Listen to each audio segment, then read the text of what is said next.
The Great Hall was bigger than any building on Earth. 12,000 species had sent their representatives here. To this floating station at the center of the galaxy, they came in all shapes and sizes. Some had scales, some had feathers, some were made of living crystal. They all had one thing in common today. They were here to judge humanity. Park Yuna stood alone on the accused platform. She was 53 years old. With gray hair, she refused to die, and calm eyes that showed no fear. She had been Earth's ambassador to the Galactic Assembly for 30 years. She had smiled through insults, negotiated through threats, and kept her temper when alien diplomats called humans the galaxy's children like it was a bad word. Today, she did not need to smile anymore. The vote is complete, announced High Arbiter Telos. He was a being made of living crystal, and his voice echoed through the hall like music played on glass. Species 7042, known as humanity, is hereby exiled from galactic civilization. A murmur ran through the crowd. The insect-like Veth clicked their mandibles in approval. The tall, glowing pale ones flickered with satisfied light. The reptilian Keth showed their teeth in what might have been smiles. You have broken the sacred codes, Telos continued. You developed faster-than-light travel without permission. You refused to share your farming technology. You showed ambition beyond your station. Yuna almost laughed at that last charge. Ambition. To the galaxy, it was a crime. Every species here had learned the same lesson over millions of years. Growth led to war. Progress led to destruction. The assembly existed to keep everyone at the same level, moving forward slowly, safely, together. Humanity had refused to crawl. Your punishment is total isolation, Telos declared. Earth will be surrounded by interdiction satellites. Any human ship that tries to leave your system will be destroyed. You will have no trade, no communication, no contact with the galaxy. You will be alone until your species learns humility or dies trying. The hall waited for Yuna to beg, to plead, to cry. That was what exiled species always did. Instead, Yuna smiled. Except, she said. The silence that followed was so deep that Yuna could hear her own heartbeat. 12,000 species, millions of representatives, all staring at this small human woman who had just accepted a death sentence like it was a gift. You accept? Telos leaned forward, his crystal body catching the light. You understand what this means? Your people will never leave your system again. You will be cut off from all knowledge, all progress, all hope. We understand perfectly, Yuna said. Her smile grew wider. We have been preparing for this day for 200 years. Thank you for finally giving us what we wanted. She turned and walked out of the great hall. Her footsteps echoed in the stunned silence. No one tried to stop her. No one could think of what to say. On the human diplomatic ship, Yuna's aide was waiting. His name was Kong Doyan, and he was young enough to still believe in the Assembly's fairness. His face was pale with shock. Ambassador, they really did it. They exiled us. What are we going to do? Yuna removed her white diplomatic robe and tossed it onto a chair. She would never need it again. Get me Director Beak on a secure channel. Tell her that Operation Greenhouse is now active. Doyan's eyes went wide. Everyone in the diplomatic service knew that name. It was humanity's most secret plan created centuries ago for this exact moment. No one knew what it actually involved. And Doyan, Yuna added, walking toward the observation window. Find something to celebrate with. Today is a good day. A good day. Ambassador, we just lost everything. Yuna looked out at the stars. So many stars, so many worlds, all forbidden to humanity now. The Assembly thought they were punishing Earth. They thought isolation would break the human spirit, make them humble, make them obedient. They did not understand humans at all. Hey, we did not lose anything, Yuna said softly. We gained something precious. Freedom. The ship turned toward home, and Yuna watched the assembly station grow smaller in the distance. For 300 years, humanity had been part of the galactic community. They had followed rules they did not make.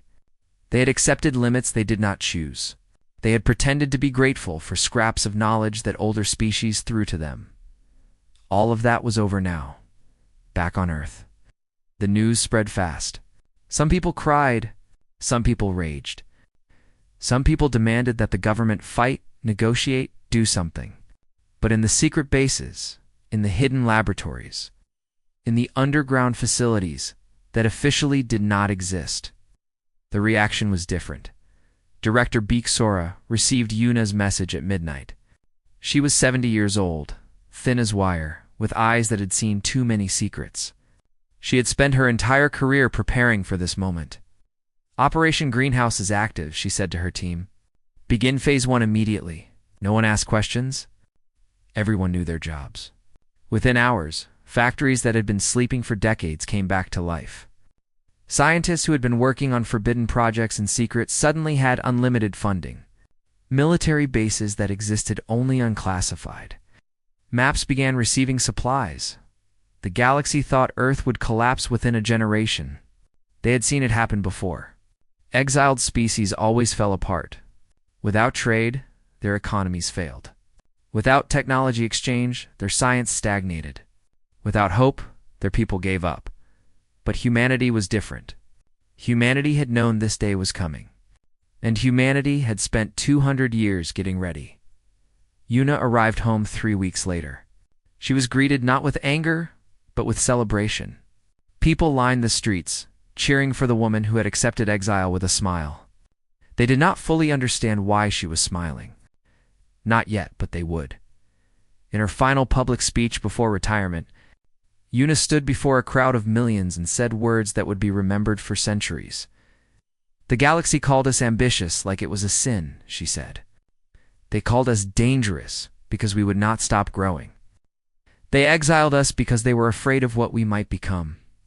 She paused, looking up at the night sky, at the stars that now belonged to others. They were right to be afraid. But they made one mistake. They thought isolation would kill us. Instead, it will make us stronger. The galaxy has given us exactly what we needed: time, focus, and a reason to prove them all wrong. The crowd roared. Somewhere in the back, a young girl named Ju Murray watched with shining eyes. She was only 8 years old, but she would remember this night forever. She did not know that one day, she would lead humanity back to the stars. 100 years passed. The galaxy forgot about Earth. It was easy to forget. The interdiction satellites did their job perfectly. They surrounded the Sol system like a fence around a prison, destroying any ship that tried to leave. After the first decade, Earth's radio signals went silent. The Assembly noted this in their records and moved on. They probably killed themselves, said Counselor Tress of the Veth during a routine meeting. He was an insect creature draped in living silk, and he spoke about humanity the way someone might speak about a dead pet. Humans were always unstable, too emotional. It was only a matter of time, the other species agreed. They had seen it happen before. Exiled civilizations always collapsed. Without outside help, they fell into chaos, war, and finally silence. Humanity was just another example of what happened when young species tried to grow too fast. But the galaxy was wrong. On Earth, everything had changed. The silence was not death, it was focus. Director Beak Sora had died 40 years after the exile, but her work continued. She had created something called the Growth Initiative, a secret plan to make humanity stronger than anyone could imagine. Every scientist, every engineer, every dreamer was given a single mission: push forward, no matter what. The first goal was energy. Before the exile, humans used fusion power. It was good enough, but not great. With the Assembly watching, humanity had never been allowed to develop anything better. Now there was no one watching. Within 20 years, human scientists cracked antimatter containment. Within 30, they learned to pull energy from the empty space between atoms. By the 40th year of exile, Earth had more power than it could possibly use. The second goal was life itself. The galaxy had always mocked human lifespans. 70 or 80 years, then death. Assembly species lived for thousands of years, sometimes millions. They had medicine that could extend life almost forever, but they never shared it with young species. It was another way to keep humanity dependent, controllable, small, without those limits. Human doctors and scientists worked miracles. Gene therapy, cellular repair, brain preservation. By the 60th year, the average human lifespan had tripled. By the 80th year, death from old age had become a choice, not a sentence. The third goal was expansion, not outward into the forbidden stars, but inward into the dark corners of their own system. Humans hollowed out asteroids and turned them into cities. They built stations in the shadows of gas giants where no satellite could see them. They created habitats in the spaces between planets, hidden and growing. The Sol system had held 8 billion humans on the day of exile. 100 years later, it held 80 billion, spread across 10,000 secret settlements. And the galaxy had no idea. Ju Mai was 142 years old now. She looked 30. She remembered being a child, watching Ambassador Park give her final speech. She remembered the fire in the old woman's eye. The promise that humanity would prove everyone wrong. Now Mireille commanded the largest fleet ever built by human hands. 3,000 ships, hidden in the asteroid belt, each one more powerful than anything the Assembly had ever created. She stood on the observation deck of Station 12, watching Earth rise over the curve of a captured asteroid. Director Ju Raid approached. His name was Shin Taiyang, a young officer with sharp eyes and quick hands. Long-range sensors have detected something unusual. Mireille turned from the window. What kind of unusual? One of the interdiction satellites just went offline. It was destroyed by an external force. For a moment, Mireille felt cold. In 100 years, nothing from outside had ever touched the satellites. They were maintained by automated systems, ignored by a galaxy that had forgotten Earth existed. "Show me," she said. The sensor data told a strange story. A small ship had approached from deep space, damaged and leaking fuel. It had fired a single weapon at the satellite, not to attack, but to create a gap. Then it had slipped through into human territory. "It is a Keth vessel," Taiyang reported. "Modified, badly damaged. There are 3 life signs inside. They are fading, Keth." Mireille remembered them from history lessons. Reptilian creatures, proud and cold. They had been among the loudest voices calling for humanity's exile. Why would one of their ships come here, of all places? "Bring them in," she ordered. "Carefully. I want to know why our old friends have come to visit." The rescue ship found the Keth vessel drifting without power. Inside were 2 adults and a child, all badly injured. The adults were covered in burns from radiation. The child, a small female with golden eyes, was barely conscious. Human medics worked quickly. They had technology that Keth had never seen, medicine that should not exist in an exiled system. Within hours, the survivors were stable. The child woke first. Mireille visited her in the medical bay. The young Keth stared at everything with wide, frightened eyes. The clean walls, the humming machines, the humans moving quietly around her. "I am Ju Mireille," the director said, kneeling to the child's level. "You are safe now. Can you tell me your name?" "Ketha," the child whispered. Her translator implant turned her words into human speech. "Are you the humans?" "The extinct ones." Mireille smiled. "Not quite extinct. Why did you come here, Ketha? Why would a Keth seek help from humanity?" The child's golden eyes filled with tears. "Because everyone else is gone." The quiet came.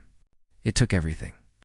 "You were the only ones who might still be alive." Mireille felt her smile fade. "What do you mean everyone else is gone?" "The Assembly. The Veth. The Pale Ones. Everyone." Ketha's voice broke into a sob. The quiet ate them all. Over the following days, the full story emerged. Ketha's father, Kethos, recovered enough to speak. He told Mireille about something that had appeared at the edge of the galaxy 30 years ago. A signal from nowhere. A darkness that moved slowly, silently, unstoppably. They called it the Quiet. Where it passed, nothing remained. Not ruins, not bodies, not even dust. Just empty space, as if nothing had ever been there. The Assembly tried to fight it. Kethos rasped from his medical bed. His scales were still healing from the radiation burns. They sent fleets. They used weapons that could crack planets. Nothing worked.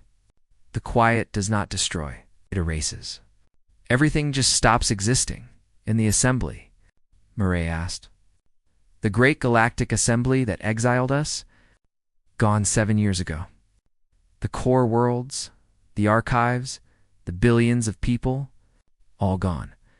Kethos looked at her with something like shame in his reptilian eyes. We exiled you because you were dangerous, because you would not stop growing. We thought that made you monsters. He paused. We were wrong. Murray stood in silence for a long moment.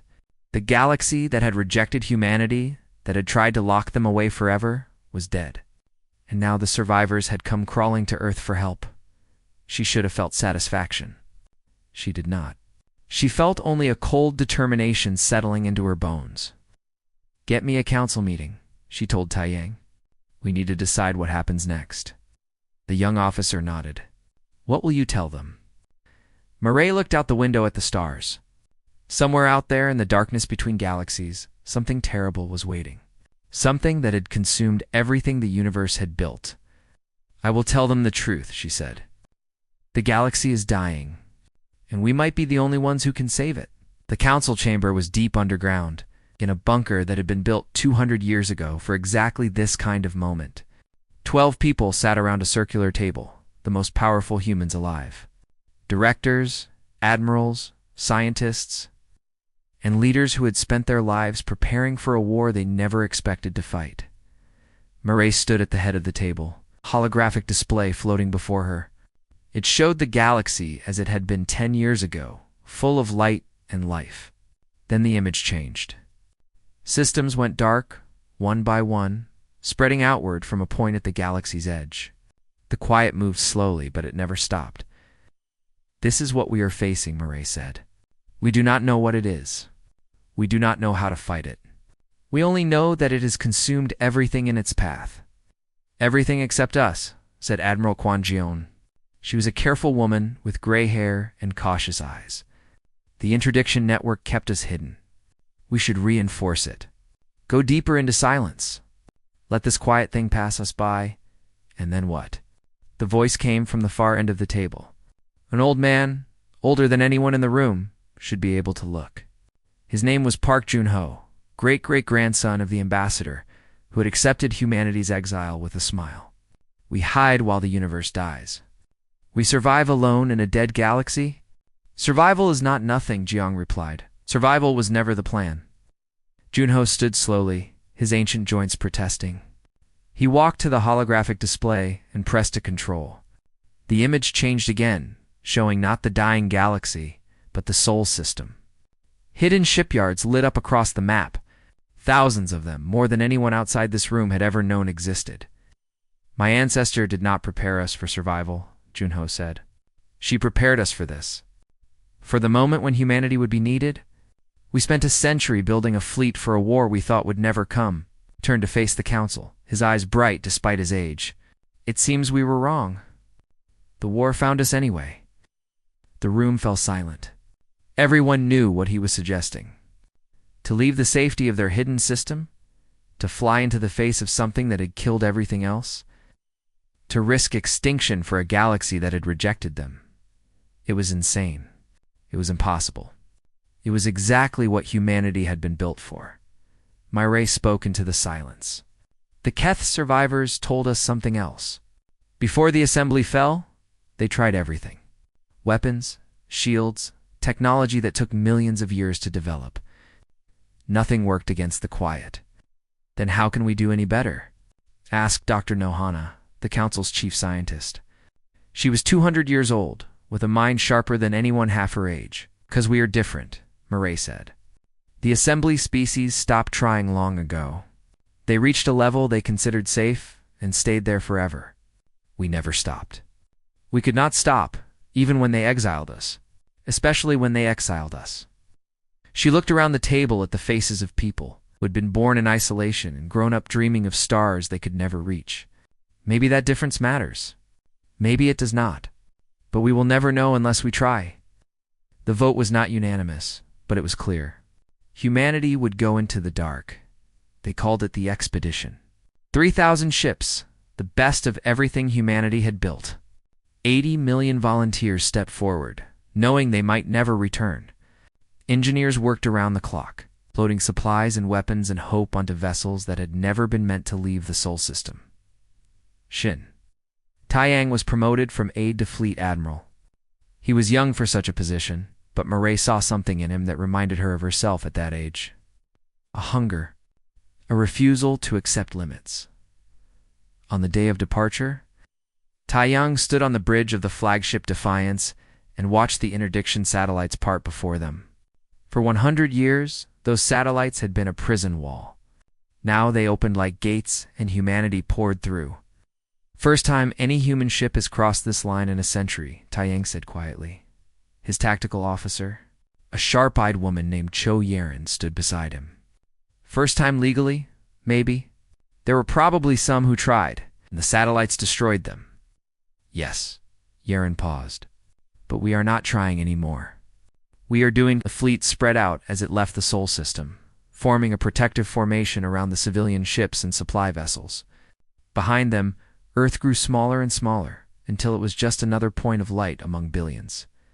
Ahead, the galaxy waited, or what was left of it. The first system they reached had been a Veth colony. 3 billion insect creatures had lived there, building their silk cities in endless forests. Now there was nothing. The planet still existed, its atmosphere intact, its geology unchanged. But every trace of life, every building, every Veth was gone. No radiation, Yeren reported, her voice flat with shock. No debris. No remains. It is like they were never here. Taiyang stared at the empty world through the observation window. He had studied the Veth in school. They had been one of the species who voted loudest for humanity's exile. He had imagined meeting them someday, proving them wrong about humans. Now there was nothing left to prove anything to. Move to the next system, he ordered. We need to find survivors. They found none. System after system, world after world, the same terrible emptiness. Civilizations that had existed for millions of years, reduced to nothing. Not destroyed, erased, as if the universe itself had forgotten they ever existed. On the 43rd day, they finally found life. A space station drifted between systems, its power failing, its lights flickering. Inside were 6,000 pale ones, tall glowing beings, who communicated through light patterns in their skin. They were dying. Their life support was failing. Their supplies were gone. They are saying something, the translation officer reported. They are saying it followed us. They are begging us to run. Taiyang looked at the dying station, at the 6,000 creatures inside, who had once voted to exile his ancestors. He thought about all the things he could say, all the old anger, the old wounds. Then he gave his orders. All ships, emergency rescue. Get those people off that station. Admiral, if the quiet is tracking them, then it will have to go through us first. The rescue took 4 hours of chaos. Human medics carrying pale ones who could not walk. Human engineers keeping the station alive with power from their own ships. Human soldiers standing guard against an enemy they could not see. They saved 5,800 survivors. The station collapsed behind them. It's falling into darkness like it had never existed. And in that darkness, something stirred. Taiyang felt it before the sensors detected anything. A coldness that crept through the hull of the Defiance. A wrongness that pressed against his mind. Around him, the rescued pale ones began to scream, their bodies flickering with terrified light. Emergency jump, he shouted. All ships, any direction, just go. The fleet scattered like leaves in a wind. The Defiance was the last to leave, her engines screaming with effort. As the ship made the jump into faster-than-light travel, Taiyang looked back. He saw something in the space where the station had been. Not a shape, not a presence, an absence. A hole in reality itself, darker than the darkness between stars. Then they were gone. Tumbling through the space between spaces, When the fleet regrouped hours later, 3 ships were missing. No distress calls, no debris. Just gone, like they had never existed. The quiet had found them, and it was hungry. The fleet drifted in empty space, licking its wounds. 3 ships gone. 800 people erased from existence. The rescued pale ones huddled in the cargo bays of human vessels, their glowing skin dim with fear and exhaustion. Taiyang called a meeting of his senior officers in the war room of the Defiance. The mood was grim. They had faced the enemy for the first time, and they had barely survived. "We need to understand what we are fighting," Taiyang said. "Any theories?" Dr. Nohana had come on the expedition despite her age. Her mind was too valuable to leave behind. She stood at the display screen, pulling up sensor data from their escape. "Our instruments could not detect it directly," she said, "but we caught traces. The quiet does not exist in our dimension. Not fully. It reaches through from somewhere else, like a hand reaching through water. When it touches something, that thing stops existing. Not destroyed. Not moved. Just gone. Can we shield against it? I do not know yet." The assembly tried shields. They failed. "We are not the assembly," Yaren said quietly. Everyone turned to look at her. The assembly had millions of years of technology, but they stopped inventing. They stopped pushing. Everything they had was old, refined, perfect. Maybe too perfect. She looked at Taiyang. "We have been building new things for a century, things no one has ever seen. Maybe something we made will work where their old solutions failed." It was a thin hope, but it was hope. One of the rescued pale ones asked to speak to the admiral. Her name was Lumi, and she had been a scientist on the dying station. Her glow was weak, but her mind was still sharp. "You did something impossible today," she told Taiyang through her translator. "You escaped the quiet," Parley Taiyang replied, "and we lost 3 ships. Barely. But you do not understand what that means." Lumi's light flickered with something like wonder. Before today, no one ever escaped. Not once. The word barely did not exist when speaking of the quiet. There was only completely taken, or not yet touched. Nothing in between. Taiyang felt a chill run down his spine. "What are you saying?" "I am saying that you humans did something new. Something different. The assembly had weapons that could crack planets, shields that could stop stars. None of it mattered. But your strange little ships, your young technology, your desperate escape, that was something the quiet had never encountered before." Lumi leaned forward, her glow brightening. "You were always the strange ones, the difficult ones. You would not follow rules. You would not accept limits. The assembly exiled you because you were dangerous." She paused. "Perhaps you were exactly dangerous enough." The expedition continued into the dark. They moved carefully now, scouts ranging ahead to check for signs of the quiet. They found more survivors along the way. Small groups, hiding in the spaces between dead systems. Keth refugees in stolen ships. Veth colonies that had been too small to notice. Even a few assembly officials. The last representatives of a government that no longer existed. Every group told the same story. The quiet came without warning. It moved slowly, but nothing stopped it. And once it passed through a system, nothing remained. "It is heading for the center of the galaxy," Dr. No reported after weeks of analysis. "All of its movements point there. Whatever the quiet is, it wants something at the core." "What is at the galactic core?" Taiyang asked. "Stars, black holes. Energy beyond measuring." No paused. "And something else. Old records from the assembly mention a structure there. Ancient. Built by beings who existed before any current species evolved. No one knows what it does. Then that is where we go." The journey to the galactic core took months. Along the way, the human fleet grew. More survivors joined them, desperate creatures who had nowhere else to turn. Ships that had been enemies a century ago now flew in formation with human vessels. Old hatreds seemed small compared to the thing hunting them all. Taiyang found himself spending time with the alien refugees, learning their stories. The Keth were proud and formal, but beneath their cold exterior, they were grieving the loss of worlds they had known for millions of years. The pale ones communicated through light and color, but their meanings became clear with practice. Even the Veth, whose clicking language was hard for human throats to imitate, found ways to express gratitude. "We were wrong about you," said Kethos, the Keth father who had brought his family to Earth. His burns had healed, and he served now as a liaison between the fleet and the Keth survivors. "We called you dangerous because you would not stop changing. We thought stability was strength." He looked out at the stars passing by the observation window. "We were wrong. Stability was just a slow way to die." The fleet finally reached the galactic core. What they found there made everyone fall silent. The structure was enormous. Bigger than a planet, bigger than most stars.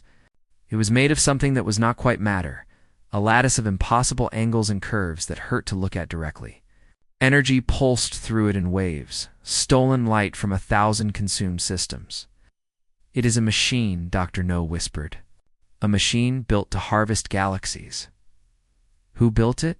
Yaren asked. "Beings who existed before time had meaning. They transcended physical existence long ago and left this behind." No's voice was hollow. "The quiet is not an enemy. It is a tool, an automatic process. It feeds the machine, and the machine feeds something else. Something we cannot see. Can we destroy it? I do not know. It exists partly outside our dimension. Normal weapons would pass through it without effect." Taeyang stared at the terrible structure, watching systems die in its shadow.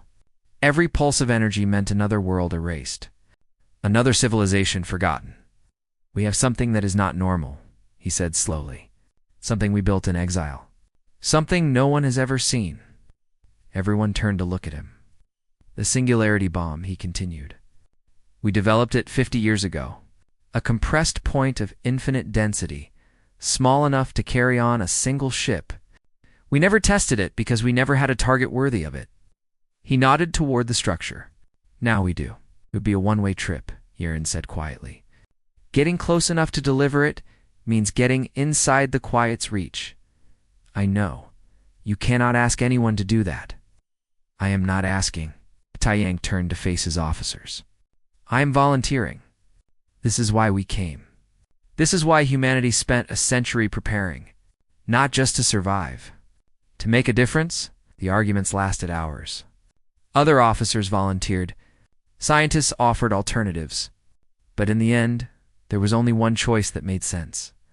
The Defiance would go alone, carrying the weapon that might save what was left of the galaxy, and Fleet Admiral Shin Taeyang would lead the mission personally.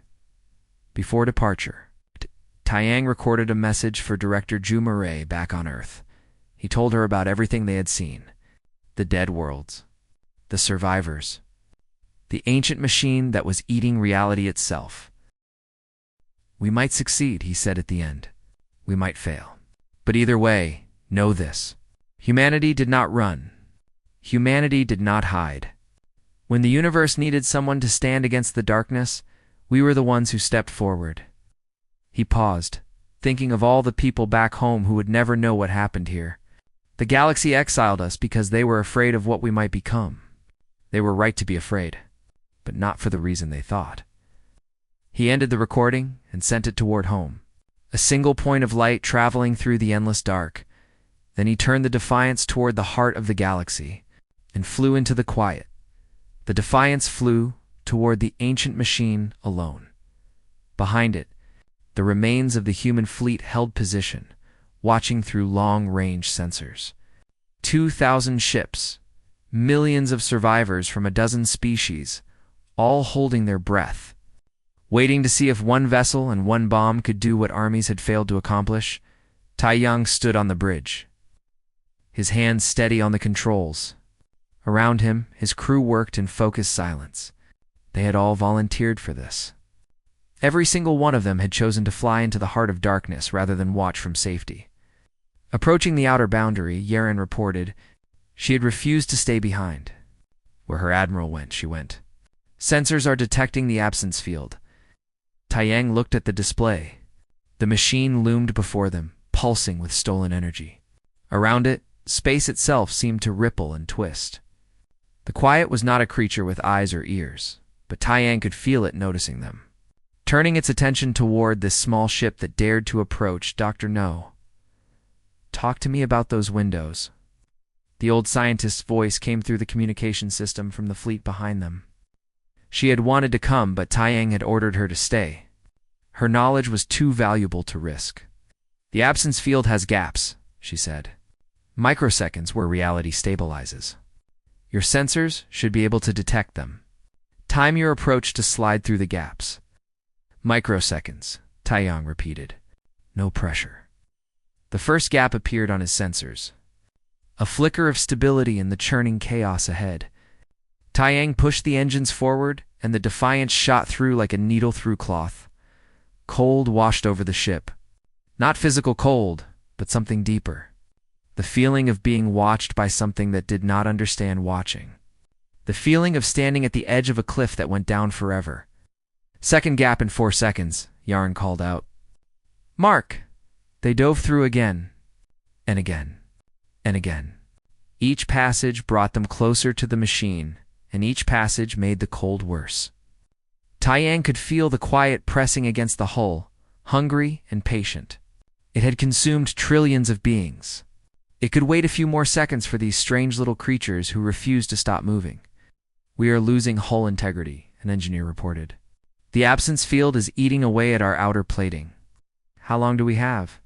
"Minutes. Maybe less." Taiyang pushed the engines harder. The machine grew larger in the viewport, its impossible geometry filling the sky. He could see the energy flowing through it now, streams of light stolen from dead worlds. Somewhere in that light was everything the galaxy had ever built. Civilizations, histories, dreams, all being digested by a machine that had no idea what it was destroying. "Weapons range in 30 seconds, Yaren said. Her voice was calm, but Taiyang could see her hands shaking. 2010. Quiet surged toward them. Not a physical movement, but a collapse of space itself. Reality folded inward, trying to close around the Defiance like a fist. Fire. The Singularity bomb launched from the forward bay. A tiny object, no larger than a human fist, containing compressed infinity. It flew toward the heart of the machine, while the quiet tried to erase it from existence. For a long moment, nothing happened. The bomb was too small for the quiet to notice immediately. It slipped through the gaps in the absence field. Following the path, the Defiance blazed. Then it reached the machine's core. The universe screamed. There was no other word for it. Space itself cried out as the Singularity expanded, tearing through dimensions that humans had no names for. The ancient machine, built before time, had meaning, shattered like glass struck by a hammer. Energy poured out in all directions, wild and chaotic, no longer controlled. The quiet convulsed. For the first time in its endless existence, it felt something that might have been pain. The connection to its power source was severed. The hand that reached through reality was suddenly without a body to support it. And on the bridge of the Defiance, Taiyang watched the darkness retreat, full reverse. He shouted, "Get us out of here." The ship groaned as it turned, its damaged hull barely holding together. Behind them, the machine continued to collapse, taking the quiet with it. The absence field flickered and died. Reality rushed back to fill the spaces that had been empty. They almost did not make it. The explosion's edge caught the Defiance's stern, tearing away a third of the ship. Atmosphere rushed out. Crew members scrambled for emergency suits. Taiyang grabbed a support beam and held on as everything around him tried to tear itself apart. Then silence. Real silence. Not the terrible emptiness of the quiet, but the simple, beautiful silence of space. Stars burned steadily outside the broken viewport. The ancient machine was gone, reduced to cooling debris that drifted among the stars. "Anyone still alive?" Taiyang asked through his emergency suit's communicator. Voices answered. "Yaren, the engineering team. Survivors from every section of the ship, battered but breathing." "We did it," Yaren said. Her voice cracked with exhaustion and wonder.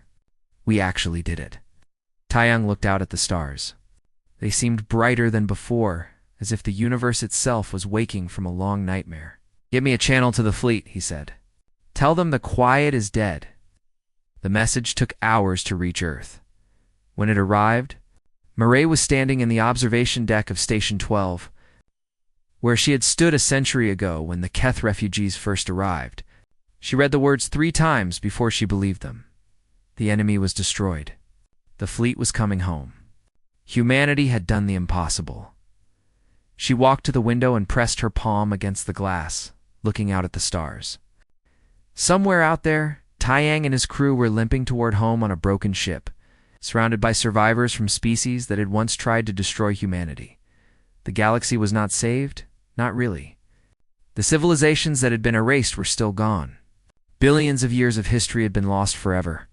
But the stars still burned. The planets still turned. Life would return, given time, and humanity would be there to help it grow. Months later, the fleet finally reached Sol. They came through the gap in the interdiction network as heroes. Though they did not feel much like heroes, they had lost too much, seen too much.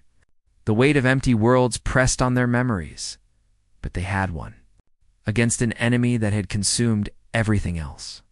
Humanity had survived. On the anniversary of their return, Murray gave a speech before a crowd of millions. Human and alien stood together, species that had been enemies now united by shared survival. 100 years ago, the galaxy exiled Earth, she said. They called us dangerous. They called us ambitious. They said we would destroy ourselves in isolation. She paused, looking out at the faces before her. They were wrong. We did not destroy ourselves. We built ourselves into something new, something stronger. And when the darkness came for everyone, we were the ones who stood against it. The crowd was silent, listening. The galaxy is empty now. The great civilizations are gone. The assembly is dust. But we are still here, and we have a choice to make. Murray's voice grew stronger. We can rebuild what was lost. We can fill those empty worlds with new life, new hope, new dreams. Not as masters, not as rulers, but as gardeners. Growing something beautiful where only silence existed before. She raised her hand, pointing toward the stars. The galaxy exiled Earth once. They thought they were punishing us. They thought we would wither and die alone.